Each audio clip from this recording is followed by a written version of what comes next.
In the quiet heart of Indiana, in a modest mobile home community, a child's final whispers echoed without answer. The date was April 9th, 2024. At about 7:30 a.m., emergency crews arrived at a trailer home in Marion County. Inside, they found 5-year-old Kinsleigh Welty collapsed, unresponsive, her body shockingly small, her weight recorded at just 21 pounds. The skin over her bones had hollowed into shadows, lice crawled through her hair, and dried fecal matter clung to her feet and clothing. By the time she arrived at the hospital, she was beyond help. Be part of this investigation. Subscribe and keep watching to see the full story unfold. But the tragedy did not begin that morning. It did not begin in silence. The house had spoken. It had whispered. It had been filled with screams of neglect, masked as quiet, and no one listened. Records later revealed that Kinsleigh's mother, Toni McClure, had been under investigation by the Indiana Department of Child Services, DCS, since Kinsleigh was just 1 month old. Years passed. Visits were made, reports were filed. Still, Kinsleigh returned time and again to her mother's care. Her life should have shone with the innocent sparkle of childhood.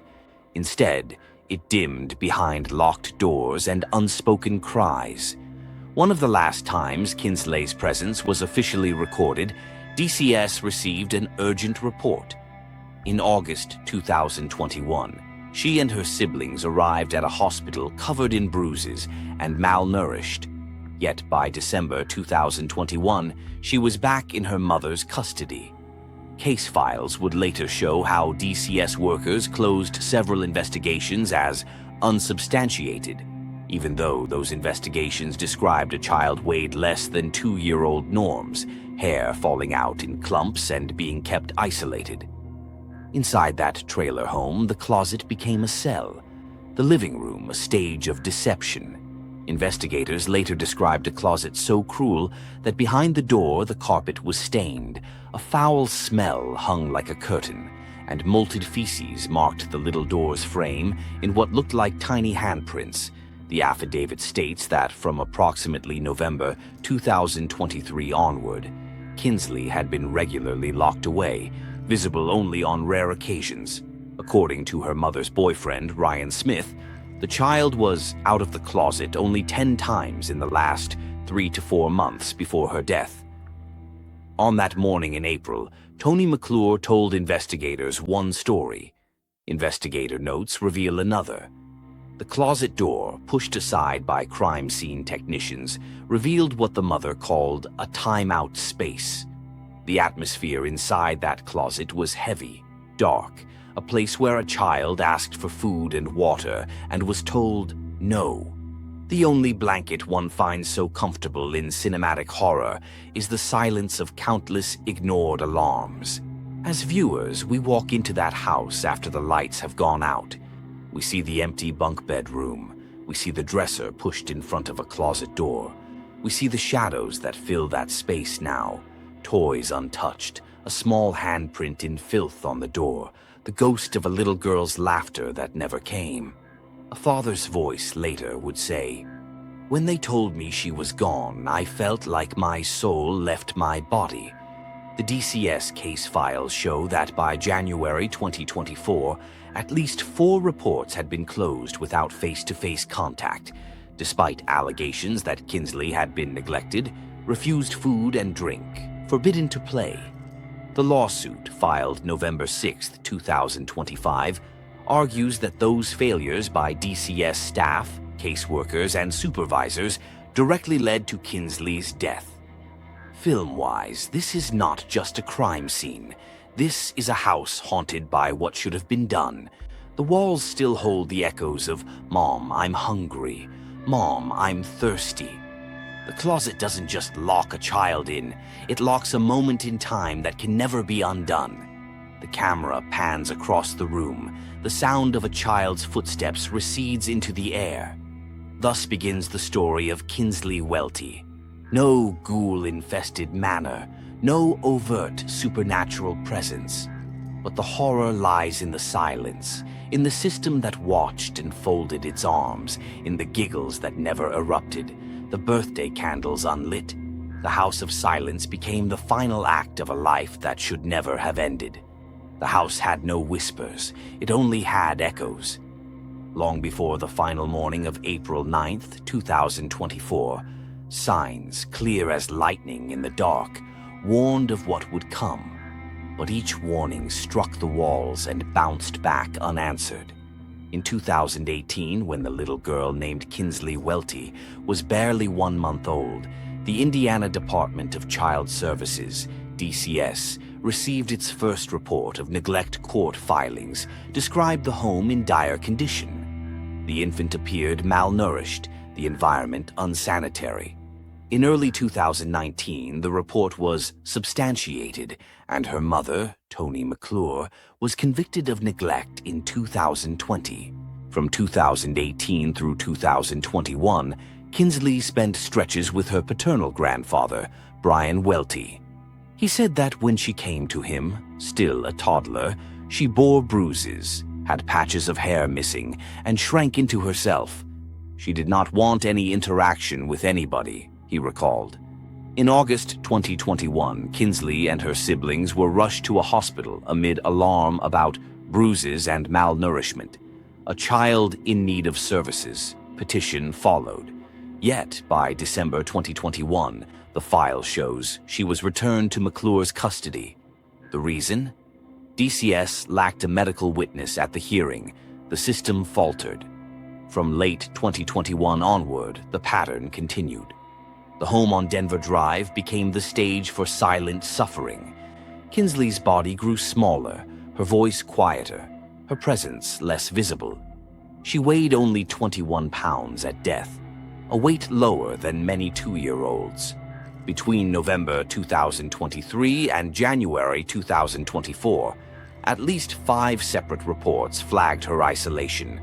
Forced standing, no meals, being kept in a closet for hours. These were not typical time-out stories. They were formal complaints. The lawsuit, filed November 6, 2025, alleges DCS caseworkers closed each investigation as unsubstantiated. Without meeting her face-to-face, a December 5, 2023, report alleged she was so underfed, her hair began falling out. 2 days later, a report cited locked-door confinement and dehydration. On January 25, 2024, her brother's missing school was noted, but no one checked on Kinsleigh directly. The assessment closed January 26th. Inside the house, the closet became her world. A court affidavit says that starting mid-February 2024, McClure mostly kept Kinsleigh there, except when leaving the home.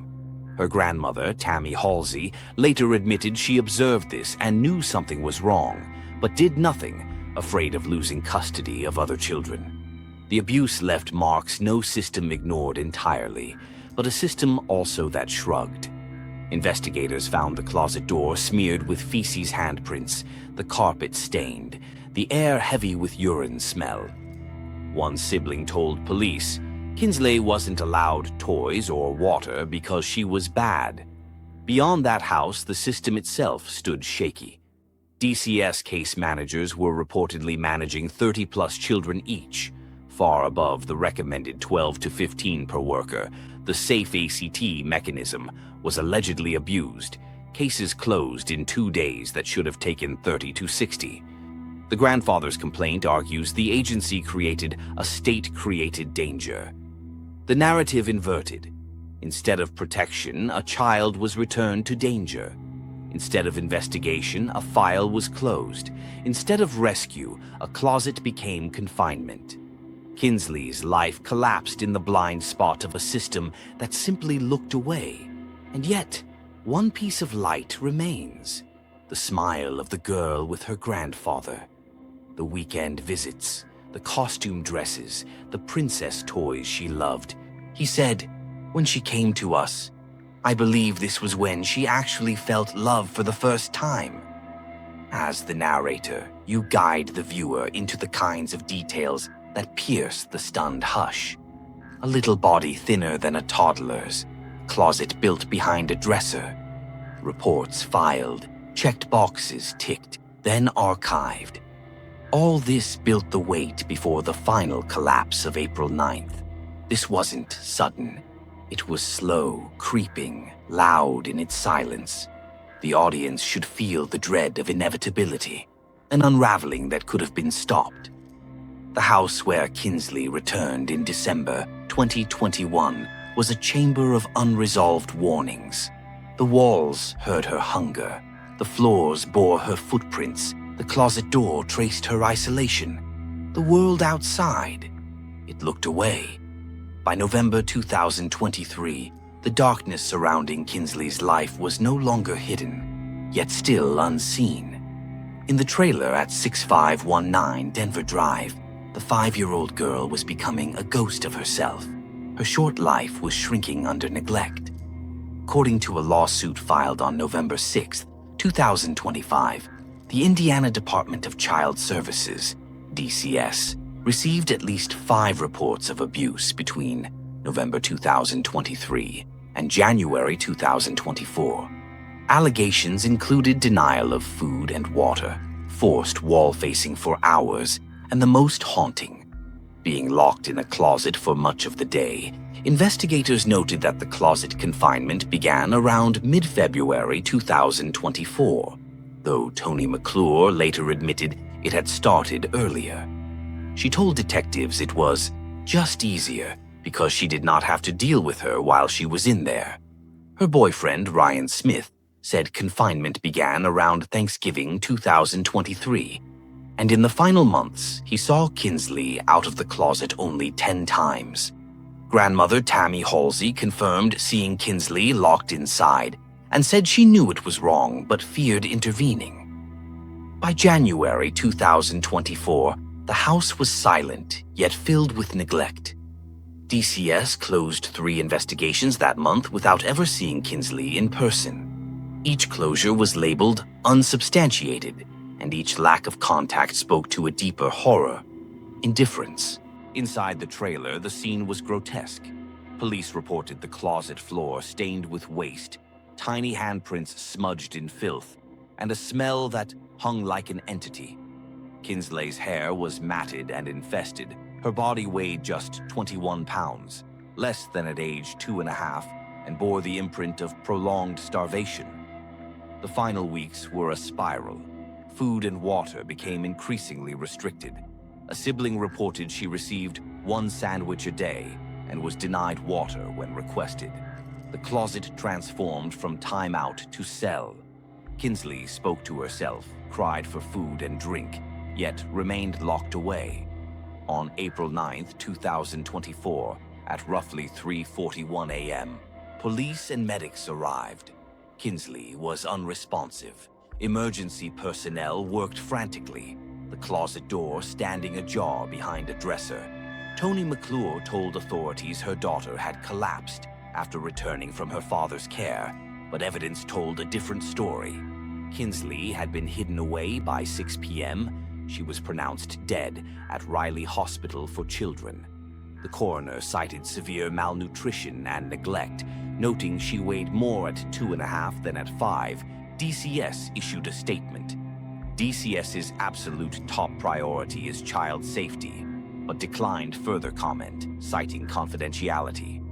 The horror of the house remains: the empty halls, the closed closet door, and the tiny 21-pound body resting beneath the surface of neglect. The tragedy was not only physical but systemic. Failures of administration, oversight, and human responsibility converged with deadly effect. This is the real horror. Not ghosts, but the living failure of institutions meant to protect children. The locked door, the unanswered cries, the documented messages between McClure and Halsey about keeping her in the closet. These were months of deliberate neglect, not a single moment of madness. As viewers, we are forced to confront it. Every photograph, affidavit, and file tells the same story of a life abandoned. The next act will reveal the discovery of the scene, the legal reckoning that followed, and the haunting legacy Kinsleigh Welty left behind. The day was April 10th, 2024, when the world outside 6519 Denver Drive began to grasp the darkness within. Police reports, court affidavits, and witness statements converged into a portrait both grotesque and incomprehensible. Kinsleigh Welty, a 5-year-old who should have been full of laughter, had been found dead after months of systematic neglect. Inside the trailer, the closet that had become Kinsleigh's world now served as evidence. Investigators documented every detail. The floor saturated with waste, walls smudged with tiny handprints, matted hair infested with lice, and skin bearing the ghostly imprint of starvation. Her body, just 21 pounds, revealed sunken eyes, protruding bones, and sores that mapped unimaginable suffering. The coroner would cite severe malnutrition as a primary factor in her death. Law enforcement quickly identified those responsible. Tony McClure, her mother, faced murder charges. Ryan Smith, her mother's boyfriend, and grandmother Tammy Halsey were charged with criminal neglect and confinement, complicit in the horrors that had unfolded. The investigation exposed layers of administrative failure. Indiana DCS had closed multiple reports without in-person assessments. Between November 2023 and January 2024, at least 5 reports documented Kinsleigh's abuse. Yet caseworkers, Ayanna Jones, Rel Smith, Casey Stagel, Daria Jackson, and Ashley Coffer, allegedly made no face-to-face contact, hastily labeling the reports unsubstantiated. The community recoiled in shock. Social workers, law enforcement, and neighbors struggled to reconcile a child hidden away, pleading for sustenance. While authorities repeatedly failed to intervene, one affidavit captured the horror. Kinsleigh would talk to herself in the closet and often yelled out that she was hungry or thirsty. Saying she was hungry or thirsty became her slogan. The legal aftermath began in November 2025, when Brian Welty, Kinsleigh's grandfather, filed a lawsuit against DCS and 10 employees, alleging deliberate indifference. The suit cited repeated failures of caseworkers to conduct meaningful investigations, exposing administrative lapses that became lethal inaction. Court documents revealed further horrors. Tony McClure had lied about Kinsleigh's whereabouts, suggesting time spent with her father, Bradley Welty, which forensic timelines disproved. Ryan Smith admitted participating in the confinement out of attachment to McClure, while Tammy Halsey confessed to restraining Kinsleigh with duct tape, a cruel, desperate, and morally grotesque measure. Public outrage was immediate. Advocacy groups cited the case as a prime example of systemic failure in child protective services. News outlets repeatedly emphasized that Kinsleigh's death was preventable, the product of both family cruelty and institutional neglect. Investigators noted that caseworkers managed caseloads far beyond recommended limits, 30 to 35 children per worker instead of 12 to 15, while policies designed to expedite low-priority cases inadvertently left Kinsleigh unprotected. Yet Kinsleigh's story became a catalyst for reflection and change. Her death prompted scrutiny of DCS practices, internal reviews, and promises of reform. Prosecutors vowed to pursue justice against all responsible parties, and legislators began discussing stricter child welfare protocols. Her presence haunted the halls of the trailer, the offices of DCS, and the minds of those who failed her. Every photograph, affidavit, and report served as a silent witness, demanding moral reckoning. The trailer was empty, the closet uninhabited, but the lessons lingered.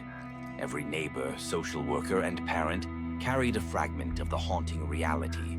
Silence and inaction can be as lethal as violence. Kinsleigh Welty's story remains a chilling reminder that sometimes the monsters are not in the shadows, but in the hands of those meant to protect.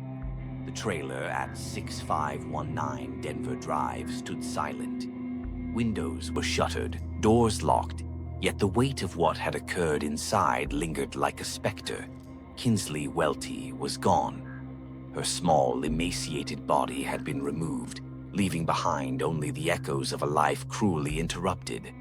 But her story refused to remain hidden, haunting every corridor of authority, every courtroom, every news report that dared to tell it. The evidence is chilling. The closet smeared with filth, tiny hands pressed against walls, starvation so complete that a 5-year-old weighed less than a toddler. Yet the true horror lies not just in what was done, but in what was ignored. Between November 2023 and January 2024, 5 separate reports of neglect were filed. DCS caseworkers, overwhelmed and overworked, repeatedly failed to check on her in person. Each closure marked a missed opportunity, a chance to save a life that slipped further into darkness. The courtroom became a theater of truth and consequence. Toni McClure, Kinsleigh's mother, faced the full weight of her actions. Ryan Smith and Tammy Halsey were charged for their complicity. Legal proceedings would determine guilt, but the moral reckoning had already begun. A child had died, not only from malnutrition and confinement, but from a series of choices and failures that compounded over time. Brian Welty, Kinsleigh's paternal grandfather, became the reluctant herald of her story. On November 6, 2025, he filed a civil suit against DCS and its employees, accusing them of deliberate indifference. Court filings outlined repeated reports, administrative shortcuts, and inaction, naming 10 caseworkers whose combined neglect allowed her death. Each failure was not just procedural but moral, a chain of lapses with fatal consequences.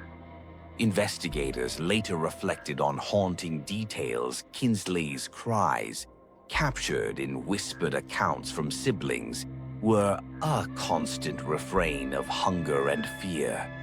The closet had become more than a physical space. It was a symbol of silenced suffering, a chamber where the world outside failed to intervene. Paramedics testified that her body bore the marks of prolonged neglect: sunken eyes, lice in her hair, bruises etched from starvation. Kinsleigh's story is both horror and warning. Bureaucracy, human error, and outright deception intersected with deadly consequence. Every misreported case file, every hurried closure, every ignored call became a brick in the wall that trapped her life within that closet. Sometimes, the monsters are not in the shadows, but in the hands of those meant to shield the innocent. Yet Kinsleigh's death sparked accountability. Lawmakers, advocacy groups, and journalists scrutinized the DCS system more rigorously, questioning policies, caseloads, and oversight. Public outrage demanded reform. Her death, irreversible, became a lens exposing systemic failure, a haunting lesson etched into public consciousness. In the quiet of the trailer, her spirit seems to linger. Shadows of the closet, the faint imprint of tiny hands pressed into walls, photographs filed in court, and affidavits from paramedics and police officers all carry her presence. Her story refuses to be silent. It reminds every viewer that inaction can be as lethal as violence, and vigilance is the true price of humanity. By the time headlines, court filings, and photographs circulated, the horror remained, not just in her death, but in the absence of intervention. Kinsleigh's final moments were a testament to apathy, neglect, and systemic failure. True horror often wears the mask of the mundane, hiding in offices, policies, and missed phone calls, waiting for the smallest voice to be ignored. Her death was final, but the lessons remain. The haunting of Kinsleigh Welty persists in every policy discussion, every courtroom, and every home. It is a stark reminder that when the world turns away, silence becomes deadly, and the ghosts left behind are the echoes of lives that could have been saved. If Kinsleigh's story moved you, help us honor her memory by subscribing. Hit like, join the community, and turn on notifications so you never miss a story that matters. Every view keeps these voices alive.